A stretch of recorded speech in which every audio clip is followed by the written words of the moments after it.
Y'all know I'm redneck. So, got a T-post and I'm lazy.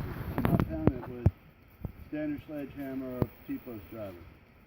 I got the best fabricator in the business fabricate me a piece to go on a jackhammer.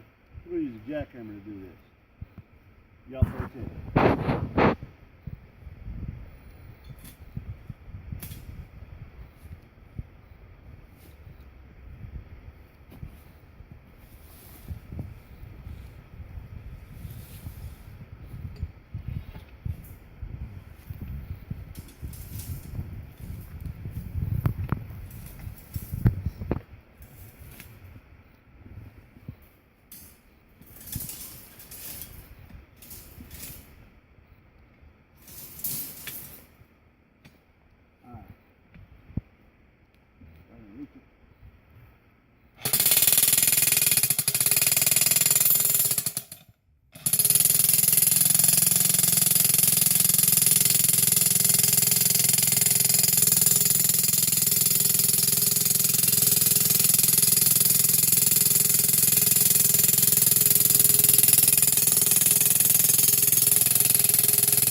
That's how you do a T-post.